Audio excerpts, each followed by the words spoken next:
Narito na ang Tinig ng Kababaihan, ang programang tumatalakay sa karapatan ng kababaihan at iba pang kaugnay na usaping panlipunan.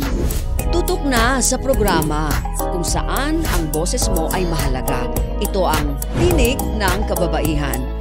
Mapapakinggan tuwing Biyernes 1:00 hanggang 2:00 ng hapon sa Radio Magazine 1278 AM at replay tuwing Sabado 5:00 hanggang 6:00 ng hapon sa Radio Pilipinas 738 AM. Mapapanood rin sa Facebook page ng Philippine Commission on Women at Radio Pilipinas. Makinig on air at manood online sa Tinig ng Kababaihan. Tinig ng kababaihan, tanong na madahalaga niyang. Magandang hapon mga ka-TNK, kayo po ay nakatutok sa Radio Magazine 1278 kHz para sa isa na namang episode ng programang tumatalakay sa gender and development at women empowerment. Mula po sa Philippine Commission on Women, ako po si Hani Castro. At mula rin po sa Philippine Commission on Women, ako po si Jessel Aquino, na pansamantalang humahalili kay Ms. Sharon Enriquez mula sa PBS-BBS para sa isa na naman pong episode ng inyong programang Tinig ng Kababaihan. Magandang hapon, Miss Honey. Magandang hapon din sa'yo, Jessel. Magandang hapon din po sa lahat ng ating mga tagapakinig at nanonood. Patuloy pa rin po tayong napakikinggan sa ating mga ka-TNK sa Radio Magazine 1278 kHz tuwing Biyernes, 1:00 hanggang 2:00 ng hapon. At syempre, para sa mas pinalawak na paghatid ng impormasyon, makakasama pa rin tayo ng ating mga ka-TNK. Sa pamamagitan po yan ng replay natin sa Radio Pilipinas 1 tuwing Sabado 5:00 hanggang 6:00 ng hapon. Mapapanood rin tayo sa Channel 3 ng TV Plus at Channel 45 to 49 naman sa For the Box. Yan. So mga ka-TNK, pakinggan at panoorin niyo po kami, no? Kamusta po, Miss Honey? Ayun po, ilang tulog na lang po at election na. Iyan po ay magaganap sa darating na May 12 sa Lunes. Ayan, oo nga, Jessel, no? At eto, idineklara na nga ng ating ng Office of the President na special non-working holiday ang araw na ito sa buong bansa. Kaya mga ka-TNK, let us exercise our right to vote. Isa po iyang karapatan na ibinigay mismo sa ating mga kamay, no? Hawak po natin ang susi para sa pagbabago at pag-unlad ng ating bansa sa pamamagitan ng ating pagsusuri at pagpili ng mga iluluklok na karapat-dapat na mamuno sa ating pamahalaan. Pero alam mo ba, Miss Jessel, nung palang unang panahon, nung araw, ay hindi maaaring bumoto yung mga kababaihan. Naku, bakit naman po kaya yun ganun, Miss Honey, no? Eh, di ba, halos lahat po, or halos kalahati naman po ng ating populasyon ay binubuo ng mga kababaihan. Tsaka hindi lang naman po kalalakihan yung makikinabang dun sa boto ng mamamayan. Ayan nga yung isa nating tatalakayin. Magbalik tanaw din tayo mamaya, no? At kasama yung pagbisita ngayong araw mula sa kasama yung bisita natin ngayong araw mula sa Commission on Elections. Alam mo, Miss Jessel, ito ngang nakaraang April 30 din, saktong-sakto, no? Pinagdiwang yung ika-88 taong anibersaryo ng pagkakaloob sa mga kababaihan ng karapatan na bumoto. Which is very timely kasi nga election na naman sa Monday. Opo, napakahalaga po pala ng talakayan natin ngayong hapon po, no? Sa punto pong ito ay dadako din po tayo sa isa pang mahalagang impormasyon para sa ating mga ka-TNK. Narito po ang ating featured Godwork. Godwork na good work? I-flex na yan! Sa featured Godwork, hindi lang basta pasado. Dapat stand out sa pagbabago. Kung may game-changing na adhikain, deserve ipa-trending. Ayan, mga ka-TNK, alam niyo po ba, good job talaga ang mga taga-Provincial Gender and Development Technical Working Group ng Oriental Mindoro. Katuwang po ang Philippine Information Agency, Mimaropa, para doon sa kanila pong ginawang Bridging the Gap, Women's Empowerment and Public Sector Communication Forum, kung saan po, no, pinagsama-sama nila or tinipon nila yung mga information officers mula sa iba't ibang agencies doon sa kanilang lugar upang talakayan po kung paanong maisulong ang strategic messaging ng gender equality at ang pagprotekta sa mga kababaihan at mga bata mula sa karahasan. Yan. Sa naturang event po, pinaalalahanan ng mga ang mga lumahok sa naturang forum na hindi lamang sila tagapagbalita, kung hindi tagapagtaguyo din o advocates. At mahalaga yung papel, ang kanilang papel ngayon higit kailanman upang tuluyang tuldukan ang mga kaso ng domestic at gender-based violence. Alam mo, Ms. Jessel, dun sa naturang seminar, no, binigyang diin din ang pangangailangan na isama ang gender mainstreaming sa pampublikong diskurso. Lalo na sa panahong nananatiling hindi nauulat yung mga kaso ng karahasan, di lamang sa tahanan, kundi pati na rin sa mga komunidad sa buong Pilipinas. Ayon sa mga organizers, ang sapat na kaalaman ang magiging susi upang matulungan ang mga biktima ng karahasan na makamit ang katarungan at serbisyo na kanilang kinakailangan. Samantala, nagbahagi naman ang ilang dumalong information officers ng kanilang mga insights at best practices sa paggamit ng gender-responsive messaging sa kanilang daily communication work. Talaga namang isa na namang good job, mga Gadvocates. Good job talaga sa ating mga Gadvocates dahil 100% na agree po tayo sa ginawa po nila Miss Honey, no, bilang mga information officers din po ng ating agency, no. Mahalaga talaga na magkaroon po ng sapat na impormasyon at makisali sa mga diskusyon. Speaking of talakayan, dumako naman po tayo ngayon sa ating hashtag Say sa TNK. Oras na naman para sa hashtag Say sa TNK, kung saan natin pinupulsuhan ang ating mamamayan tungkol sa topic natin kada episode.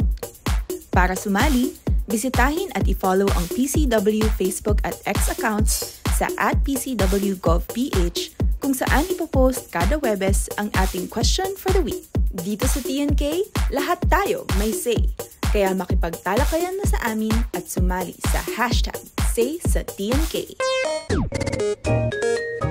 Mga ka-TNK, narito na po ang ating hashtag Say sa TNK Question of the Week. Para sa iyo po, okay lang ba na tumakbo ang babae sa politika? Yan po yung tanong natin, no? Okay lang ba yun sa inyo, yung mga ka-TNK? Comment na po kayo sa ating social media at PCWGovPH o mag-text sa 0917-845-4814. Ulitin ko po yung number, no, ng TNK, 0917-845-4814. Babasahin po natin yung mga comments ninyo, yung mga insights po ninyo sa ating Say sa TNK bago po matapos yung ating program. Ayan, makisali na po kayo sa ating talakayan, mga ka-TNK, at para mas malaman pa nga ng mas malalim, no, mas malalimang diskusyon tungkol sa ating episode na pinamagatang hashtag Halalan 2025. Juana, ikaw na ang manguna. May makakasama tayo ngayong hapon dito sa TNK, no, mula sa ating Commission on Elections. Yan po ang ating aabangan matapos ang ilang paalala mula sa ating himpilan. Huwag bibitiw, magbabalik agad ang programang nagbibigay tinig sa mga kwento, adhikain, tagumpay at dagdag kaalaman para sa kababaihan. Ito ang Tinig ng Kababaihan. Tinig ng kababaihan, tanong na madakalagan niya. Game, 1, 2, and... Paa, tuhod, balik at ulo, itapwetan, baywang at sus. Huwag mong titigan ang hindi sa'yo at maging disenteng tao. Pare, ang catcalling ay isang uri ng sexual harassment. Di biro ang sexual harassment at di nakakamacho ang pang-aabuso. Isang paalala mula sa Philippine Commission on Women.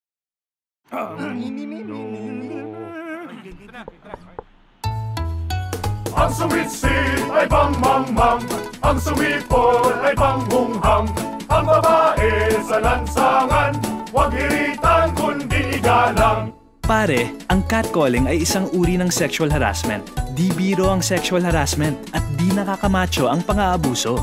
Huwag iritan kundi igalang. Isang paalala mula sa Philippine Commission on Women. Chong, chong, chong, chong, pasipol-sipol, mga manong sa labas. Magpigil at gumalang, kaya ikaw sarang bibig, kundi maganda ang lalabas. Pare, ang catcalling ay isang uri ng sexual harassment. Di biro ang sexual harassment at di nakakamacho ang pang-aabuso. Kaya ikaw, sara bibig, kundi maganda ang lalabas. Isang paalala mula sa Philippine Commission on Women. Nagbabalik ang makabuluhang talakayan, pagbabahagi ng kaalaman at pagbibigay tinig sa mga kwento, adhikain at tagumpay ng kababaihan. Narito na ang Tinig ng Kababaihan. Tinig kang tinig ng kababaihan, tanong ng madahalaga niya. Kayo po ay nakatutok pa rin sa ating programang Tinig ng Kababaihan. At kasama nga po natin ngayong hapon via Zoom ang Director 4, Project Director ng 2025 Barangay and Sangguniang Kabataan Elections Project Management Office o BSKE-PMO at siya ring tumatayong head ng Committee on Gender and Youth ng Commission on Elections, si Attorney Michelle Frances L. Morales Paredes. Magandang hapon po, Director. Yes, magandang hapon sa inyo, no, Honey and Giselle, at siyempre magandang tanghali din sa mga nakikinig at nanonood sa atin ngayon ng live. Ayan, magandang hapon po. At welcome po, Director Frances, no, sa Tinig ng Kababaihan. Umpisahan na po natin yung ating talakayan ngayong hapon, no. Isa po yung women political participation sa mga dahilan kung bakit po medyo mababa, no, yung bumaba yung ating ranking doon sa Global Gender Gap Index ng World Economic Forum. Mula sa 16th place noong 2023, naging 25th place po tayo nitong 2024. Gaano po ba kahalaga yung participation ng kababaihan sa pamumuno? At ano po yung mga nakikita ninyong dahilan kung bakit hanggang ngayon ay mababa pa rin yung kanilang partisipasyon dito? Specifically po doon sa electoral, yung mga elected positions. Oo. Honey, ito lang yung natin. Although, isa sa mga factors na tinitingnan natin, bakit bumaba yung ranko natin. It's not only about yung political leadership, but even yung mga sa economic side, lalong-lalo na after pandemic, women chose to stay at home na lang. So, bumaba yung mga nasa mga, what we call this, yung ratio ng mga kababaihan in terms of workplace natin. Pero, tutukan natin yung in terms of politics, yung leadership. You know what, yung mga female leaders natin, we can test in time immemorial na diverse yung leadership nila at saka yung iba yung focus nila. We are not saying na against naman tayo sa mga lalaking leaders. As a matter of fact, they are good leaders ng mga kalalakihan, ng mga potential. What we are saying is that dapat ay merong equal opportunity. Kung may mga lalaking leaders tayo in terms of sa mga government and other branches of the government, same thing din ng mga kababaihan ay kaya din. Ganito lang yun eh. Ang mga lalaki kasi, by perspective, meron silang focus na magaling talaga sila doon. Pero merong aspeto naman ng mga governance na medyo hindi yun ang priority nila kasi yung masculine side nila, nakikita nila, dito tayo sa structure, dito tayo sa build program. Yung mga gano'n yung parang masculine yung dating. So, may mga aspeto ng serbisyo na kaya punuan naman ng mga kababaihan in terms of decision making, ma-define ang mga babae sa paggawa ng mga policies nila. In terms of financial, mas mabusisi ang mga kababaihan natin sa mga social services, and even in terms of innovation, mas mahilig mag-innovate or siguro yung creative side ng mga kababaihan. So, hindi man natin sinasabi na ibotan ninyo ang mga kababaihan kasi sila mas magagaling. But what we are saying is that mabigyan ng opportunity sa government din, in terms of public service, ang mga kababaihan because they have the same potential as male leaders na may mga aspeto na pwedeng punuan ng mga babaeng leaders na medyo mahina ang lalaki. In the same manner na kung itong aspeto na ito sa serbisyo ay medyo mahina ang kababaihan, napupunuan ng mga kalalakihan. So parang mas maganda na kung holistic yung serbisyo na nabibigay natin sa publiko. Ayun. Very well said yung yung parang kumbaga, Director, wag nating tingnan yung kasarian. Hindi dapat yun yung batayan, kundi yung kakayahan nila as individuals to lead, no? To serve the public. And yun nga nabanggit din ni Director, hindi naman lahat kasi ay itong ganitong type or competencies yung kailangan. Maaaring, meron na yun, existing na yun dun sa, halimbawa, sa LGU or dun sa isang office, no? Baka ito naman ganitong trait yung hanapin natin dun sa, dun sa ihahalal natin. So, ganun siya. Hindi, porket babae, X na agad.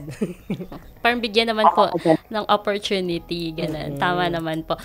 Director, no, kanina po nabanggit din po, napahapyawan na ni Miss Honey yung 88th anniversary po ng women's suffrage sa Philippines po, no. Gaano po or kamusta po ba yung voters turnout po natin ngayong nitong mga nagdaang election po, and masasabi po ba natin na hindi po nasayang yung efforts po ng mga lola natin na tumulong or talagang nag-organisa po, no, para ilaban itong karapatan po ng kababaihan, dahil in-exercise na po ba ng mga kababaihan yung kanilang mga karapatang bumoto po ngayon? Oo naman, Honey and Giselle, no? Pero kung makikita ninyo yung data natin, wala lang ako ngayong hawak ng specific data, but we can always share to PCW. Mababa pa din mababa pa rin yung mga kababaihan na tumatakbo, and mababa pa rin yung mga babae na nananalo in terms of public office. Pero makikita mo doon na parang nagkakaroon ng aggressive rise pagdating sa mga babae na mga bumoboto. So hindi rin naman nagpapaiwan, although mas mataas pa din yung mga interesadong lalaki para bumoto. So yun lang din yung nakikita pa natin, mataas pa din, pero humahabol in terms of voting turnout. Pero yun nga, yung pagdating naman sa pagtakbo at saka sa mga nananalo, ganun pa rin, mababa pa din. Parang siguro kulang pa tayo ng push sa mga kababaihan. Siguro isang magandang pag-aaral natin. Bakit ano pang kulang? Parang ang dami naming mga government agencies na nagtutulong-tulong para mapataas natin yung data natin, itong ma-encourage yung mga kababaihan para tumakbo, ma-encourage din yung mga voters na piliin din ninyo itong mga kababaihan natin ng mga candidates. Because they have the same potential to lead the government or to lead the local government unit. Opo. Kaya ng kalalakihan. Kaugnay din po niyan, Director, no? Tanong na din po namin, ano po yung mga programa naman po na sinusulong po ng COMELEC upang mahikayat po natin? Sabi nyo nga po, humahabol po yung mga kababaihan. So, hindi po ba pantay pa rin po yung voters, yung mga bumoboto pong babae at lalaki? Ganyan po ba? Or ano po ba yung mga programs po ng COMELEC, no, para talagang ma-invite po sila na lumahok po sa halalan bilang botante at bilang kandidato rin po? Oo, kasi sa ngayon hindi pa din pero tingin ko malapit na, kakayanin na natin yon. So una dito, meron talaga tayong si COMELEC ng parang praise awards na binibigay namin sa lahat ng mga different offices and departments sa buong Pilipinas. Opisina ng COMELEC lang to, internal. So ini-encourage namin yung mga mga field offices namin, pati dito sa main office, na mag-innovate kayo ng ano ba yung mga magagandang diskarte para tumaas yung registration natin in terms of yung mga female applicants natin. At the same time, ano pa yung pwedeng mga seminars na pwede niyong ibigay para sa mga kababaihan to encourage them na tumakbo. At saka yung sa mga voting public naman, napiliin din naman ninyo, tingnan ninyo yung credential at capacity ng mga kandidatong babae natin. So hindi lang yun, that's only one aspect. Dito sa COMELEC, since last year, meron kaming nilinsad na Wear Your Red campaign. So kanina nga, Honey and Giselle, nabanggit ko sa inyo na ano pa ba yung kulang?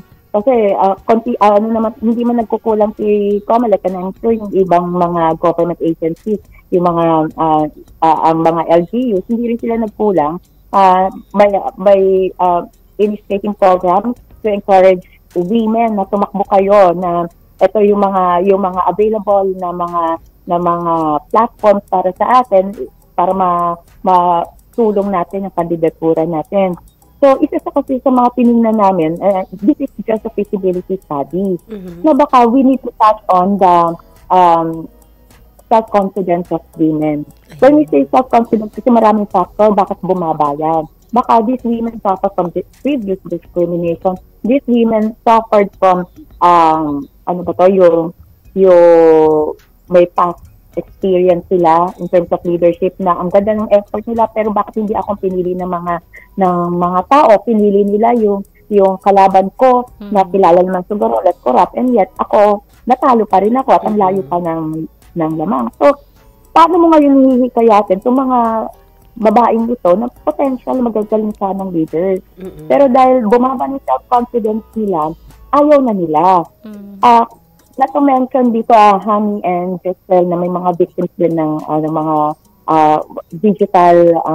digital crimes, diba? Yung mga, halimbawa, yung taken out of context, yung kanilang video, pinost, biglang nabas, tapos nagsuffer silang public ridicule or humiliation, hindi na maalis yun kasi paulit-ulit napiplay yun. Kahit hindi nila kilala, dumayo sila sa ibang lugar, ipi-play yun, ay, di ba siya yung ganon? With more reason na yung lalo na yung mga kabataang babae natin na being exploited, kumalat na yung kanilang video. So, parang sa kanila, instead na hubugin mo sila to good leaders, ayaw na nila na tatapal ng backlash to. And it's a long-term therapy for them bago mo sila mabalik sa society. Sayang. Kasi kung tutusin, itong mga victims na to could have been good leaders sa community natin or even sa locality natin. So what we do is that, bakit hindi natin itouch yung pag-uplift ng self-confidence nila? That's the reason why we launched the Wear Your Red campaign last year lang. So, hindi lang typical seminar ang ginagawa namin, na hinahaluan namin ng parang para ma-inspire sila. Meron kami tinatap ng mga organizations ng mga kababaihan to do pep talk para to help boost their confidence. Tapos hahaluan namin ng segment ng base. Siyempre, mga tinatap natin as mga potential candidates. So, physically, dapat ready ka rin. So, binibigyan namin sila ng konting basic makeup tutorial, paano nga naman nakapaghaharap ka sa mga constituents mo at magsasalita ka, makikipagkamay ka, napaka-presentable mo. So, these are some of the programs that we launched under the Wear Your Red campaign. But that is just one part. Kasi when we speak of Wear Your Red campaign, we're speaking of women na, yung mga adults na. But remember, kanina, sabi ko sayang yung mga kabataan. Kasi yung mga, we are also eyeing sa mga kabataan kasi we have to train these girls at a very young age on how to be responsible at saka kung paano sila na magbumoto ng maayos, pumili ng mga kandidato. And somehow, we want also to encourage them na, baka gusto mo maging leader one of these days. Kasi sayang, may potential ka, magaling ka, baka pwedeng balang araw matrain ka namin. So, hinuhubog natin itong mga kabataan na to at a very young age para magkaroon sila ng interest na mag-serve ng maayos sa kanilang mga community. So, Honey and Giselle, masyadong mahaba yung sagot ko. But basically, that's how I introduce yung mga ongoing programs namin dito sa Commission on Elections.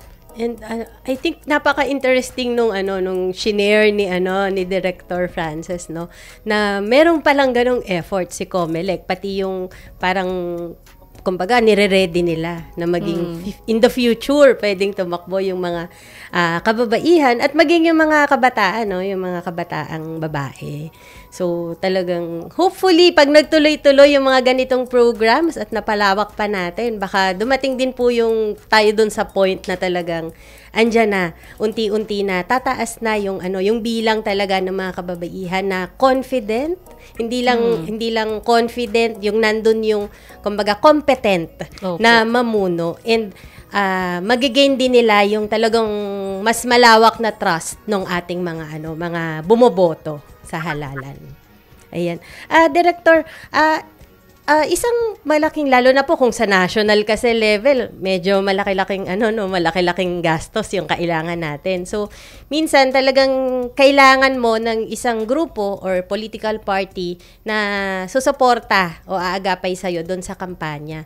Meron po bang mga steps na ginagawa yung COMELEC upang hikayatin naman po yung ating mga political parties dito sa Pilipinas na at least mas palawakin pa po yung partisipasyon ng kababaihan doon sa loob mismo ng mga political parties? Oo. Honey, if I'm not mistaken, meron yatang bill ngayon na isinusulong para dito sa encouraging political parties na magkaroon, nagkakaroon sila ng incentive. So tayo naman sa Commission on Elections, very active tayo in supporting this bill. Nagbibigay tayo ng mga inputs, insights, kung paano mas magiging effective siya, na in such a way naman na hindi naman iisipin ng kabilang ng mga lalaking nominees nila or ng mga lalaking members nila na, paano na yan, ini-incentivize ninyo ng mga babae yung mga first nominees namin, paano naman kami? So, binibigyan namin sila, ito mas maganda siguro yung strategy. So, very supportive tayo sa mga bills na ito na isinusulong sa Kamara, no? Pero at the same time, ngayon kasi meron kaming ipopropose din ng mga programs para dito sa mga ginaya mo lahat, gaya ng mga nabanggit mo na on how to encourage yung mga political parties natin in terms of promoting the welfare of their female members, no? Pero sa ngayon siguro, abangan na lang ninyo. Pero kasi yung proposal kasi is pinapatapos lang namin itong national and local elections, then we're going to submit the proposal to our commissioner in charge, and then hopefully ma-endorse sa Commission and Bank for approval. Then once ma-approve ng Unbank doon, then we're going to start the ball rolling, and we will let the PCW know about it kasi gusto namin na maging partner namin ang PCW sa mga programs na ito. Ayan, very exciting pala, ma'am, ang mga developments dyan sa COMELEC, talagang ang daming innovations na ini-introduce. Pero as mentioned nga by Director Frances, yun, kailangan balansehin mo rin na hindi ka naman ma-call out na baka naman nagiging dehado na yung mga kalalakihan or baka may nalalabag din tayo na ibang rules. So, talagang which is I think it's very good na parang calculated yung mga steps na ginagawa natin para swabe lang yung 'di ba? Parang walang magiging problema along the way, and hindi baka mamaya na-elect natin tapos napa Supreme Court. So sayang yung efforts pag ganon. So very understandable naman po. Ayan, Miss Jessel, at mga ka-TNK, napakinggan nga po natin yung tinig ni Attorney Michelle Frances L. Morales Paredes ng Commission on Elections, at nailahad po niya sa atin kung ano nga ba yung mga ginagawa ng kanilang ahensya ng COMELEC para maisulong pa yung women's political empowerment and participation. Pero hindi po ba, Miss Honey, sa mga ginanap po na pangangampanya ng mga kandidato kamakailan lamang po ay mapapansin natin na nariyan pa rin po yung mga pambabastos sa mga kababaihan para lang makapagpatawa, di umano, o di kaya makuha po yung atensyon ng publiko, Mabuti po ngayon, naging vigilant po yung ating mga kababayan at inireport po nila yung mga ganitong insidente at nakarating po sa COMELEC. Ano naman po kaya yung ginawa ng COMELEC sa mga naging ganitong issue? Iyan po ang ating pag-uusapan maya-maya lamang po pagkatapos ng ilang mga paalala. Huwag bibitiw, magbabalik agad ang programang nagbibigay tinig sa mga kwento, adhikain, tagumpay at dagdag kaalaman para sa kababaihan. Ito ang Tinig ng Kababaihan. Tinig ng kababaihan, tanong na madahalaga niya.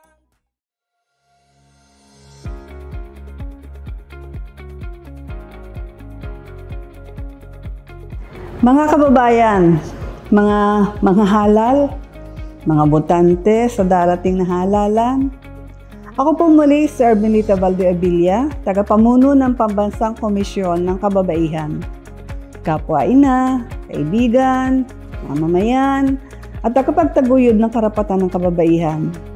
Paano mo malalaman na ang isang kandidato ay maglilingkod para sa kapakanan ng kababaihan at pantay na relasyon ng kababaihan at kalalakihan?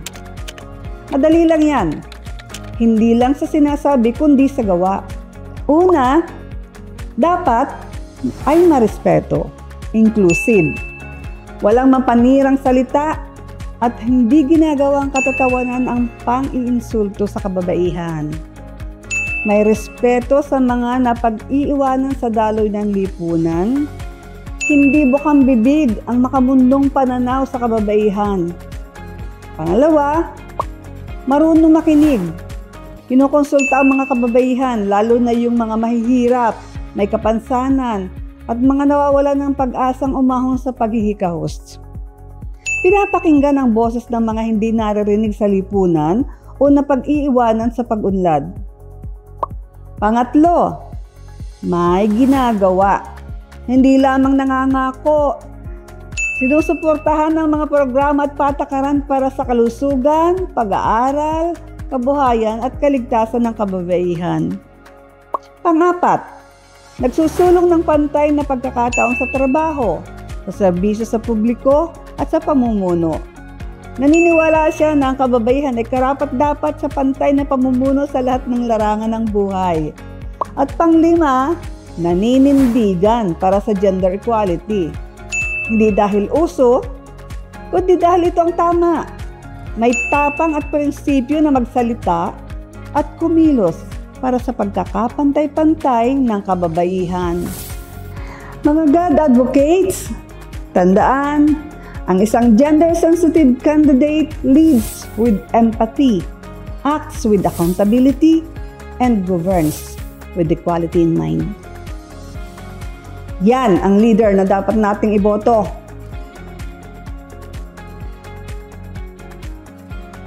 Nagbabalik ang makabuluhang talakayan, pagbabahagi ng kaalaman at pagbibigay tinig sa mga kwento, adhikain at tagumpay ng kababaihan. Narito na ang Tinig ng Kababaihan. Tinig ng kababaihan, tanong na madakalagan. Kayo po ay nakatutok pa rin sa ating programang Tinig ng Kababaihan. At kasama pa rin po natin ngayong hapon via Zoom si Attorney Michelle Frances L. Morales Paredes, Director 4 at Project Director ng 2025 Barangay and Sangguniang Kabataan Elections Project Management Office. At siya rin pong tumatayong head ng Committee on Gender and Youth ng Commission on Elections para po sa pagpapatuloy ng ating talakayan. Ayan. Director, I think ready na tayo, Miss Jessel, no, doon sa ating question. Opo. Director, no, para ituloy po natin yung naipit po, na-stop po natin na discussion kanina. No, no nakaraan po, naglabas po yung, this year, naglabas po yung COMELEC ng Resolution number 11116 na nagsasaad po ng pagbabawal sa anumang uri ng diskriminasyon at gender-based harassment. Maaari po ba ninyong ibahagi sa ating listeners and viewers kung bakit po mahalaga yung resolution na ito at hindi lamang po ngayong 2025 midterm elections kundi sa lahat po ng eleksyon at kampanya na magaganap pa po sa mga susunod na taon. Oo. Thank you, Jessel. So, dito sa Reso 111, it encompasses all forms of discrimination. But we need also to break down sino ba yung mga key players natin dito, no? Una, we have the candidates. Second, that we have yung mga kababaihan, PWD, group or kahit na anong klaseng organization at any person. Yun ang pinaka-broad, yung any person. So bakit ko kailangang binibreakdown doon, no? Sino ba yung mga nakaka-offend dito? Pwedeng kandidato, pwedeng any person. Kanino nila binibigay? Pwedeng sa kandidato. Pwedeng dinidiscriminate nila isang kandidato, pwedeng dinidiscriminate nila isang kababaihan, ang isang PWD, organization, or group, any person din. So when we speak of any person, pwedeng yung taong may sakit ng HIV, pwedeng tao na member ng LGBTQA+. So itong Reso 11116 or anti-discrimination natin sa Commission on Elections, it comes into play during election period, diba? So any electoral activities, kapag nag-discriminate ka against any person, kahit na sabihin mo nga na mag-post ka sa social media na itong mga grupo na itong mga party list ito, medyo iwasan natin dahil sila ay members ng bla bla bla bla, tapos inay mo doon sa that is already a sample ng discrimination. Discriminate mo sila, no? So, dito sa reso na to, medyo tight pa lang yung coverage niya. It applies only to the national and local election. Pero at the same time, mag-a-apply din siya sa 2025 national and local elections at saka sa Bangsamoro parliamentary elections natin. So, doon pa lang, who knows, maybe i-extend pa ng commission and bank natin yung coverage ng resolution na ito. Kapag nakita nila na maganda ang output nito, who knows, baka kung matuloy ang barangay and SK elections natin this coming December 1, baka gawing applicable din to, and for future elections na. Kung halimbawa sa presidential election, maging applicable din to. So mahalaga ito kasi parang na medyo napipino natin yung mga pagpo-post at saka yung mga bibig ng bawat isa sa atin. Na akala nila, kung yung traditional campaigning before, na I'm sure Hani and Jessel na nakapakinig or naka-attend na kayo ng campaigning or yung ano bang tawag doon, yung mga pulong-pulong. Di ba? Very hardcore. Kung paano nila i-discredit yung kabilang partido, kung paano nila i-discredit yung kalaban. So, ngayon kasi natitingdang. Kasi, teka lang, kapag nangangampanya ka, careful ka sa wordings mo. Kasi you might be discriminating the women, you might be discriminating yung may mga sakit ng HIV, you might be discriminating the members of the LGBTQA+. Or you might be tagging people as yung mga members ng ganito, wag niyong iboto kasi ganyan-ganyan. So we have to be careful. So ano ba tinuturo sa atin ng resolution na ito? Tinuturuan lang tayo na rumispeto sa kapwa natin. Although you are free to campaign and to campaign for or against any particular person, against any particular group, but we have to tame down the tone. We have to be disciplined people pa rin. We in a very civilized government, i-maintain pa rin natin yung decorum natin na wag yung barubal, yung traditional style of campaigning, baka unti-unti medyo nililinis na natin yung sino-phone down natin ngayon kasi we are speaking of kung paano nakakasakit doon sa mga pinaparatang natin.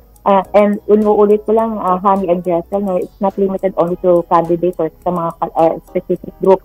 Pero even non-candidates, kahit mga botante, yung mga nakikinig, pwedeng na maging victim ng discrimination nito.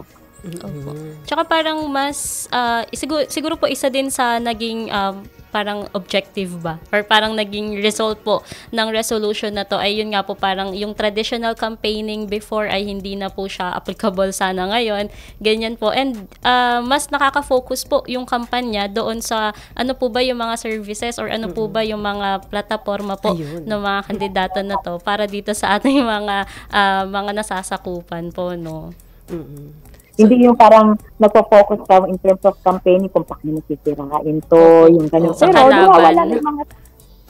parang ini-excite mo yung emotion lang ng mga nakikinig sa'yo. Pero at the end of the day, ano nga palang gagawin niyang service, anong plataforma niya, tinira lang niya yung kalaban. Pero nakalimutan natin, hindi na natin nalaman kung ano yung gagawin niya kapag siya na yung na-elect na yung binoto natin at saang nanalo. Wala na. So, tama ka dyan, Jessel, na unti-unti nire-refine natin yung style of campaigning natin.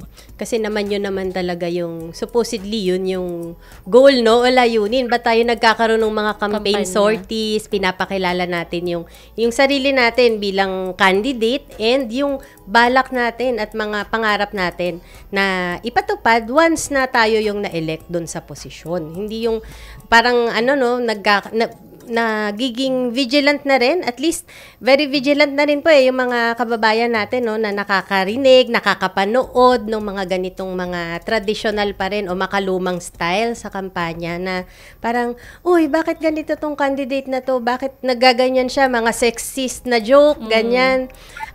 Parang nagkaroon sila ng kakampi, kumbaga, or nagkaroon sila ng policy na pag-aangkoran nung kanilang hinaing na sana hindi ganun. Kasi with this COMELEC resolution and with COMELEC really acting on it, no, talagang nakahanap ng kaagapa yung ating mga kababayan na talagang masusing nagmamatsyag at nagbabantay dun sa mga nangyayari ngayong darating pong halalan, no. At kaugnay po niyan, Director, ayan na nga po, may ilang mga kandidato na po na nabigyan ninyo ng COMELEC ng show cause order dahil nga po dun sa mga mga insidente ng maling paraan o mga strategies nila sa pangangampanya, particular na sa hindi tamang pagtrato sa mga kababaihan. So, dahil nasa tinig ng kababaihan tayo, dito muna tayo mag-focus. Yan, sa inyong palagay po, paano pa po natin mapoprotektahan yung mga kababaihan, no, laban sa mga anumang uri ng discrimination or karahasan sa panahon ng halalan?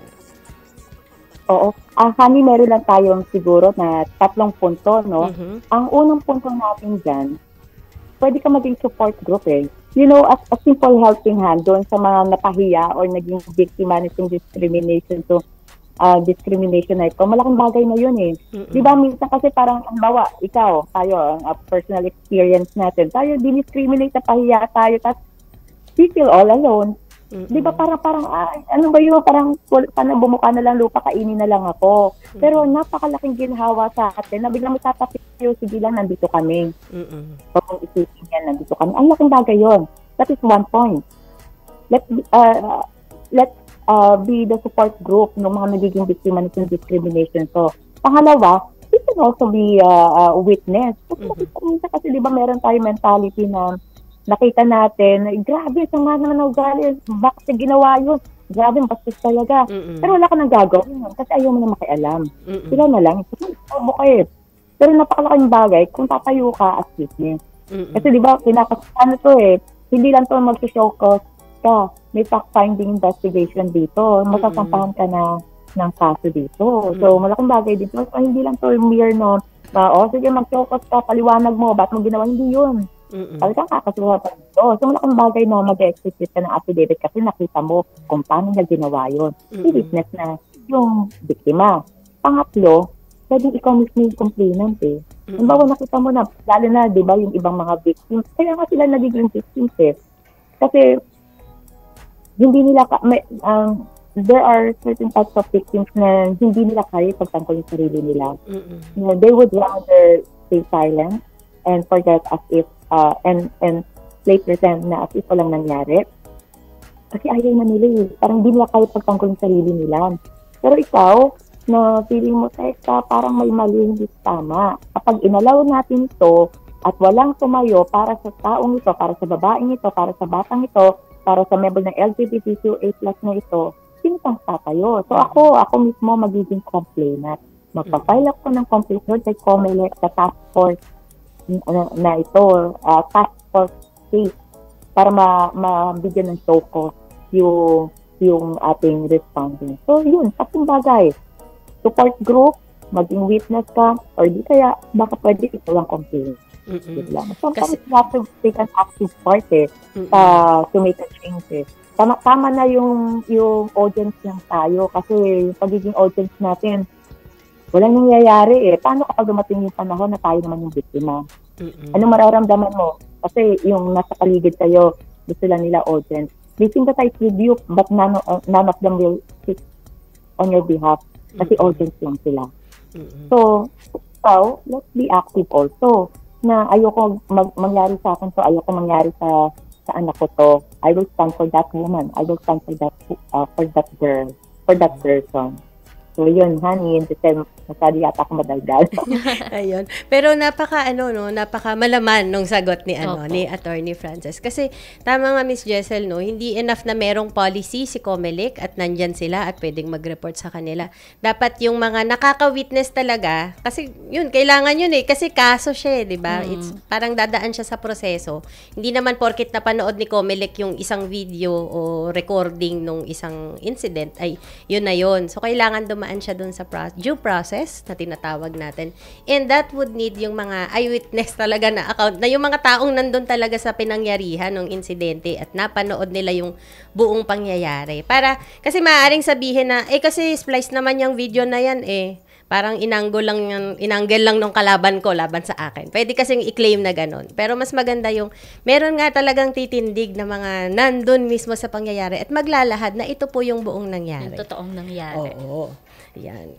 Talagang very insightful ang ating discussion ngayong hapon, Ayan, salamat po Director sa karagdagang information na ibinigay niyo po sa amin. Pero in relation po dun sa usapan natin, tinanong po natin kanina yung ating mga ka-TNK, ang ating mga listeners and viewers, kung para sa kanila ba okay lang bang tumakbo yung mga babae sa politika.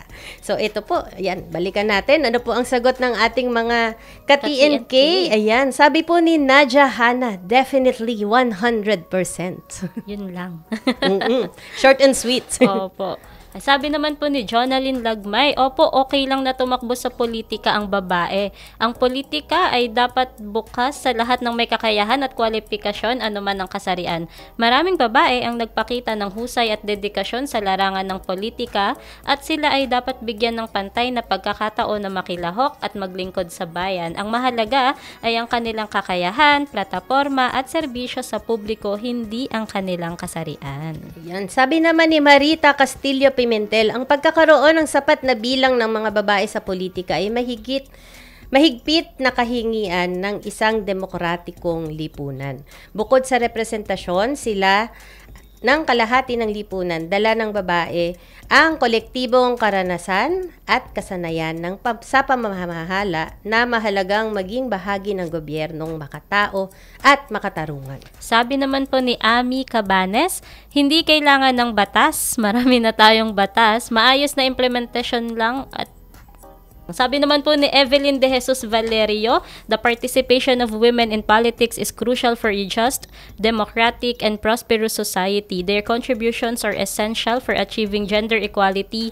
fostering diverse perspectives, and ensuring that policies effectively address the needs of all members of society. While women face challenges in navigating a system often biased against them, their presence is vital for a more representative and equitable future. Yan. Sabi naman po ni Elmira Cantor, opo, dahil hindi lamang ito para sa mga kalalakihan. Ito rin ay ating karapatang pangtao at kung kaya ng kalalakihan, kaya din ng kababaihan. At sabi naman po ni Daryl Leyesa, may karapatan ang babaeng mamuno, tumakbo sa politika at hamunin ang kasalukuyang sistema. Kaya baka ang tanong ay okay pa ba sa mamamayang Pilipino na for the longest time ay lalaki ang vast majority na tumatakbo at nananalo sa politika. Ayan po ang sabi ng ating mga ka-TNK Director. Ayan po. Maraming salamat po sa pakikipagtalakayan para sa ating hashtag Say sa TNK Question for the Week. Ano naman po kaya yung masasabi ninyo sa mga insights natin, sa mga ka-TNK natin, Director? Well, ano naman yung natin, yung I'm glad na yung mga listeners din natin ngayon, mga audience ninyo sa live stream ay very attentive and they're looking forward na bumoto sa mga kababaihan, pero supportahan natin mga plataforma ng mga babaeng kandidato din. Yun ang mahalaga doon. So, once na naupo sila, not enough na naupo at nanalo lang sila. Kasi implementation is different natin, napakahirap i-implement yung mga plataforma. Napakaganda ng mga plataforma, nahalal natin sila, naiupo natin sila. But without the support of those people below her, mamamatay at mamamatay yung plataforma. So let's not just vote for women candidates, but we also continue to support yung mga nanalo ng mga babaeng kandidato. Ayun. Thank you so much po, Director, at sa ating mga ka-TNK.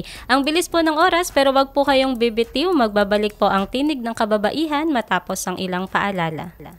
Huwag bibitiw. Magbabalik agad ang programang nagbibigay tinig sa mga kwento, adhikain, tagumpay at dagdag kaalaman para sa kababaihan. Ito ang Tinig ng Kababaihan. Tinig ng kababaihan, tanong na madakala. Game, 1, 2, and... Paa, tuhod, balik at ulo, itapuetan, may wang at sus. Huwag mong titigan ang hindi sa'yo at maging disenteng tao. Pare, ang catcalling ay isang uri ng sexual harassment. Di biro ang sexual harassment at di nakakamacho ang pang-aabuso. Isang paalala mula sa Philippine Commission on Women.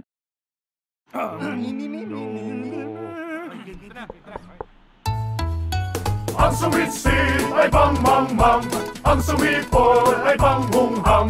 Ang babae sa lansangan, huwag iritan kundi igalang. Pare, ang catcalling ay isang uri ng sexual harassment. Di biro ang sexual harassment at di nakakamacho ang pang-aabuso. Huwag iritan kundi igalang. Isang paalala mula sa Philippine Commission on Women. Chong chong chong chong pasipol-sipol, mga manong sa labas, magtigil at gumalang. Kaya ikaw, sara bibig, kundi maganda ang lalabas. Pare, ang catcalling ay isang uri ng sexual harassment. Di biro ang sexual harassment at di nakakamacho ang pang-aabuso. Kaya ikaw, sara bibig, kundi maganda ang lalabas. Isang paalala mula sa Philippine Commission on Women. Nagbabalik ang makabuluhang talakayan, pagbabahagi ng kaalaman at pagbibigay tinig sa mga kwento, adhikain at tagumpay ng kababaihan.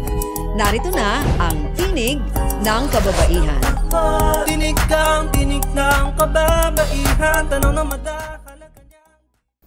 Nagbabalik po tayo sa ating programang Tinig ng Kababaihan kasama si Attorney Michelle Frances L. Morales Paredes ng COMELEC. Bago po natin bitawan si Director, panghuling tanong na lamang po, no? Para po sa ating mga tagapakinig at tagapanood, ano po ang inyong mensahe para sa mga, una po sa mga kabataang babae, no, na maaari na maging botante, may mga 18 na po, na babaeng botante po na boboto naman sa Lunes, at mga babaeng nais kumandidato sa mga susunod pang mga halalan at lahat po ng mga kababaihan na nagnanais ng patas na pagtingin lalo na tuwing halalan.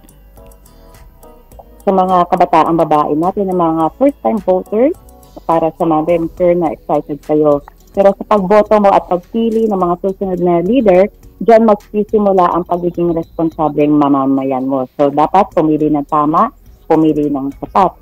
Para naman doon sa mga kabataan na babae na boboto sa Lunes, minsan kasi sinasabi natin na isang boto lang ako. Pero yung isang boto lang ako, malaki ang magagawa nyo para sa pagbabago.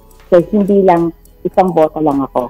Ito ay boto ko. So napakang difference doon, more on mindsetting lang. Sa mga babaeng nais kumandidato sa mga susunod pang halalan, make us proud. Yun lang ang sasabihin natin. So yung plataforma, bigyan mo kami magandang plataforma at isuportahan namin ang mga plataforma mo. So sa lahat ng kababaihan na nagnanais ng patas na pagtingin, lalo na tuwing halalan, hindi ka nag-iisa, karamay mo kami, magtutulungan tayo. Yun lang, Honey and Kesa. Maraming salamat sa inyo. Ayan, maraming salamat po, Attorney Michelle Frances L. Morales Paredes, Director 4 at Project Director ng 2025 Barangay and Sangguniang Kabataan Elections Project Management Office at Head ng Committee on Gender and Youth ng Commission on Elections. Shout out na rin po sa mga kasamahan nyo po dyan, sa COMELEC, na for sure busy na po kayo sa paghahanda sa election po natin sa Lunes. Maraming salamat po sa inyong lahat. Ayan. At Miss Jessel, panahon na rin para magpaalam tayo sa ating mga ka-TNK.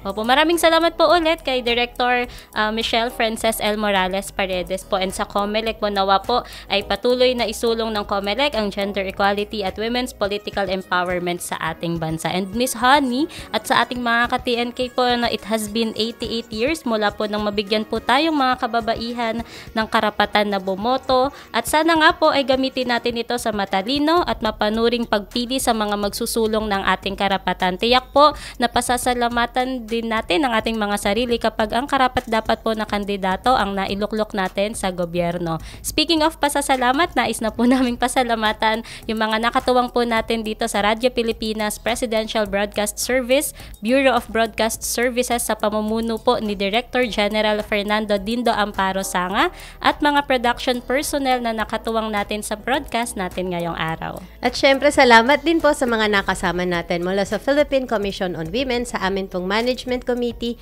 and sa Corporate Affairs and Information Resource Management Division. Nakasama natin dito sa studio and nakamonitor din sa atin on-air at online. At syempre, maraming salamat din sa iyo, Miss Jessel, sa pansamantalang paghalili kay Miss Sharon Enriquez ng PBS-BBS. Salamat rin po sa iyo, Miss Honey. At sa punto pong ito ay magpapaalam na muna kami mga ka-TNK at magsama-sama tayong muli sa susunod na episode ng Tinig ng Kababaihan.